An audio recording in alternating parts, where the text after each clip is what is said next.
Сегодня никто с точностью не скажет, где и когда появился первый театр. Но то, что именно театр стал одним из первых признаков цивилизационного общества, совершенно очевидно. Ведь еще древние греки говорили, город только тогда становится городом, когда в нем есть театр. Театры, словно как люди, имеют свою биографию, историю и судьбу. Немало человеческих жизней, романтических и трагических историй промелькнуло на сцене Азербайджанского государственного русского драматического театра имени Самет Вургуна. От них по сей день сохранились воспоминания, газетные вырезки и пожелтевшие фото. У этого здания очень интересная история. Это единственное здание в Баку вообще, в принципе, в области искусства, которое 4 раза сносили и заново строили. Уникальная история.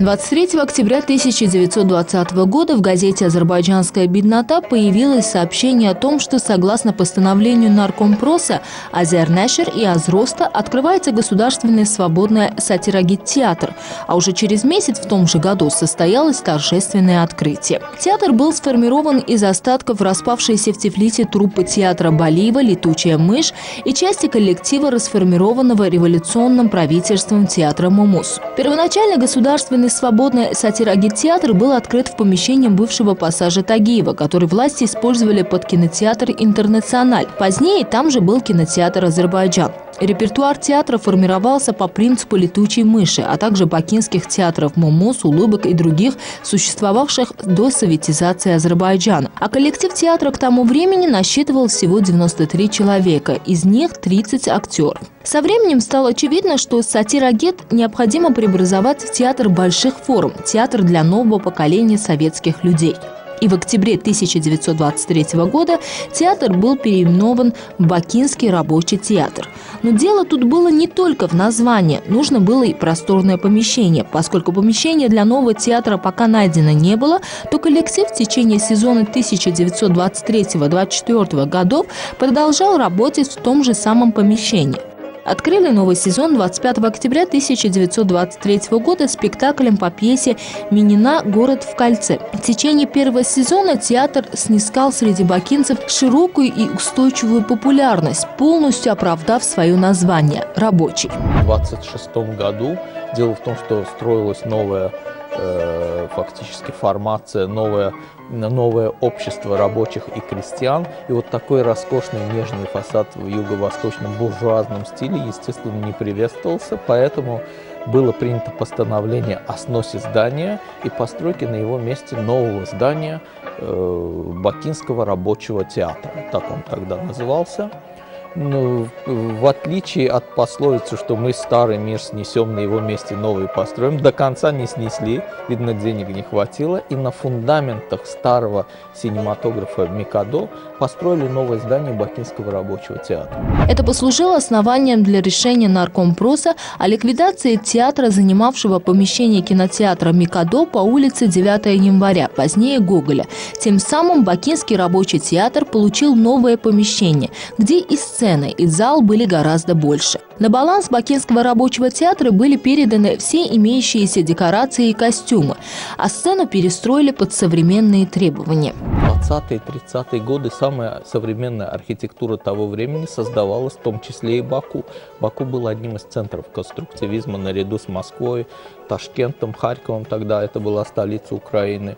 И вновь построенное новое здание Бакинского рабочего театра, оно было в конструктивистском стиле. Такое грубая, большая, брутальная заводская архитектура. В 1927 году на базе Бакинского рабочего театра были созданы Малый рабочий театр и Театр рабочей молодежи. Главным режиссером и Малого, и Большого, и Театра рабочей молодежи был Василий Федоров. Из них Малый просуществовал всего один сезон, поставив 5 спектаклей – «Штиль», «Мать», «Мятеж», «Золото» и «Недоросль». Летом в театре был проведен первый капитальный ремонт, построены дополнительные помещения, ложи, фойе. С января 1930 года театр перешел на непрерывную рабочую неделю. В октябре того же года при рабочем театре была открыта театральная мастерская с целевой установкой готовить профессиональных кадров для Бакинского рабочего театра. Срок обучения составлял 2 года. Кроме того, актеры Андрей Стешин и Роман Ромин создали при Бакинском рабочем театре музей. 20 декабря того же года театру исполнилось 10 лет. В связи с этим Центральный исполнительный комитет и Совнарком Азербайджанской ССР приняли постановление наградить Бакинский рабочий театр орденом Трудового Красного Знамени и присвоить театру имя революции 1905 года. Кроме того, 3 апреля 1931 года вышло постановление Совнаркома, по которому труппа Бакинского рабочего театра перестала быть сезонной и приобрела статус постоянно действующей стационарной труппы, работающей 9-10 месяцев в год. В театре устанавливалось единоналичие, и вся власть и ответственность возглавлялись на директора. 24 января 1937 года в газете «Бакинский рабочий» было опубликовано постановление Совета народных комиссаров Азербайджанской ССР о переименовании Бакинского краснознаменного рабочего театра имени революции 1905 года в Азербайджанский государственный краснознаменный театр русской драмы. Театр обрел статус республиканского значения. Позднее, в 1944 году, при театре открывается студия, в котором обучались 5 мужчин и 9 женщин. Руководителем был назначен Алексей Львович Грипич, а заучем – Леонид Эдуардович Гевит. Среди выпускников студии были Рахиль Гильсбург, Ирина Васищева и Анатолий Фалькович, ставшие гордостью и славой азербайджанского театрального искусства. Жизнь в театре кипит. Но уже к тому времени здание театра требовало ремонта, и только в 1962-64 годах здесь проводится генеральная реконструкция. В 60-х годах было принято решение о коренной реконструкции здания. Его снесли, и на его месте построили спроектированный Государственным проектным институтом «Азгоспроект» работниками первой мастерской. По их проекту было построено очень красивое здание в стиле советского модернизма. Даже несколько лет назад в Вене была выставка, посвященная советскому модернизму, где были выставлены лучшие образцы архитектуры советского модернизма всего постсоветского пространства и Восточной Европы. И вот это здание там тоже фигурировало, потому что оно было очень красивым. Зрительный зал был перестроен, исчезли ложи, бильетаж, ложа-бенуар. Ходатайствовать об этом администрацию театра подвигли постоянные нарекания зрителей на неудобное расположение мест за колоннами и ложами-бенуар. Начиналась эпоха советского конструктивизма, и помещение зрительного зала было оформлено в соответствующем духе – строго, просто, без вычурных излишеств. От предыдущего интерьера остался амфитеатр и 2 ложи по обеим сторонам зала у самой сцены. Но чуть ранее, в 1956 году, после того, как на сцене русской драмы была поставлена поэтическая драма «Вагиф» выдающегося азербайджанского поэта, драматурга, переводчика, ученого, критика Самеда Вургуна, правительство в этом же году присваивает театру его имя. С 11 июня 1956 года театр русской драмы стал именоваться Азербайджанским государственным русским драматическим театром имени Самеда Вургуна. Перестройка, объявленная в стране в 1985 году, не особенно сказалась на репертуарной линии театра, который продолжал собирать аншлаги и радовать зрителя успешными работами популярных актеров и режиссеров. Во второй половине 80-х годов в труппу перешли из Азербайджанского драматического театра имени Азизбекова народные артисты республики Мелик Тадашев и Фуат Полатов. В 1990 году Мелик Тадашев был назначен директором и художественным руководителем русской драмы. В 90-х годах, как и во многих сферах, так и в театральном искусстве был кризисный период. Отток зрителей, наметившихся в этот период, продолжался еще несколько лет. После приобретения Азербайджаном государственной независимости и возвращением к власти общенационального лидера Гейдара Алиева, русский драматический театр заново ожил. Это было не случайно, так как общенациональный лидер считал национальную культуру великим достоянием азербайджанского народа. Он всегда уделял особое внимание всем сферам азербайджанской культуры, и театральное искусство не исключение. Сегодня у театра по-прежнему есть свой зритель. У зрителя свои любимые актеры и режиссеры. Да, эта связь на какое-то время ослабла в постперестроечный период. Однако театр, скрупулезно изучив социальный состав зрительской аудитории новой формации, учитывая ее запросы и социально-экономическую обстановку общества, нашел путь к своему зрителю, пополнив репертуарную афишу комедиями зарубежных, российских и азербайджанских драматургов, развлекательными представлениями, импровизациями на темы театра, спектаклями-пародиями на телесериалы мыльных опер. И таким образом постепенно зритель возвращается в театр, который, чутко реагируя на состав аудитории и ее интересы, находит формы дифференцированного подхода к созданию репертуара. Сегодня, учитывая возможности притока нового русскоязычного зрителя, режиссерская группа выпускает 6-8 спектаклей в год, в том числе и сказки для детей.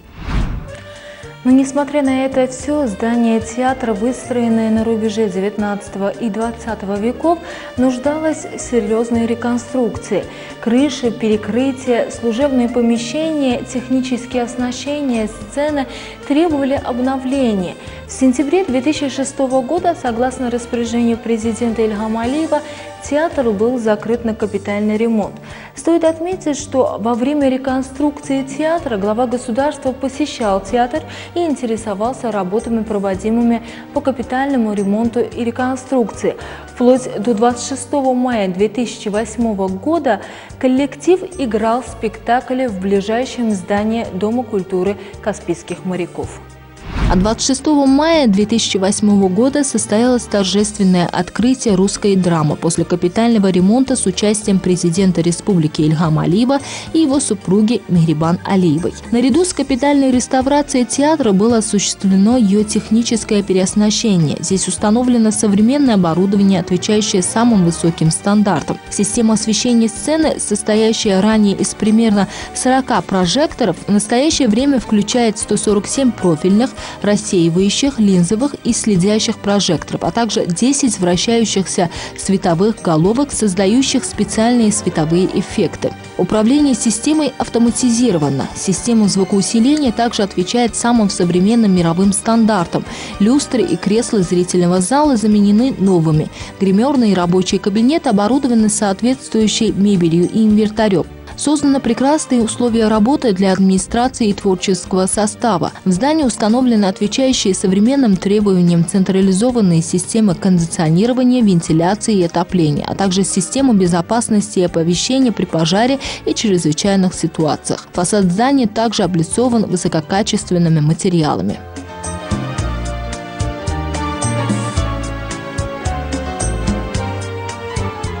Театр русской драмы – один из первых театров, который по существу воссоздан.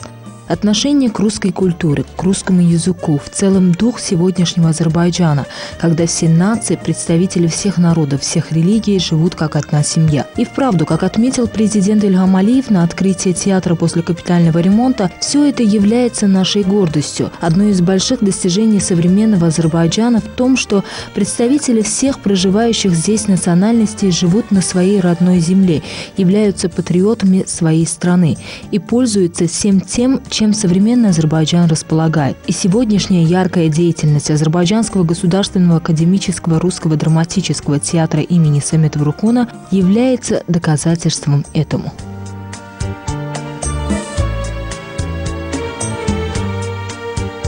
Стоит отметить, что в 2009 году в рамках указа президента страны о развитии театрального искусства на 2009-2019 года и международных постановочных проектов при активной поддержке Министерства культуры и туризма было усовершенствовано техническое оснащение сцены театра. Проведены тренинговые мастер-классы ведущих специалистов России и Грузии по световому художественному оформлению спектакля. Teatrının akademik teatra keçməsi məsələsində mən heç bir problem görmürəm və bugün tapşırıq verirəm ki, bu məsələ həll olunsun və digər teatrların da səviyyəsini qaldırmaq üçün mütləq addımlar atılmalıdır. К слову, по поручению президента Ильгама Алиева статус академического театру был присвоен в 2019 году, что открыло еще больше возможностей для театра. Театр – это мой родной дом. И начиная с того великого дня, когда наш дорогой президент присвоил театру статус академического, он исполнил столетнюю мечту всех работников этого театра, и артистов, и режиссеров, и обслуживающего персонала. Конечно, это мой второй дом, если не первый. Театр оставил во мне, в моих воспоминаниях, неизгладимый след, какой он был и какой сейчас. Конечно, времена меняются, все идет вперед.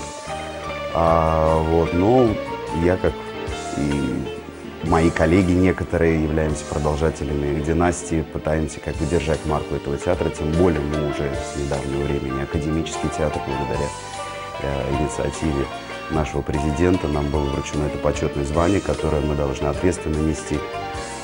Тем более у нас еще юбилей, к тому же, в этом году, надеюсь, он будет иметь значение регионального такого масштаба.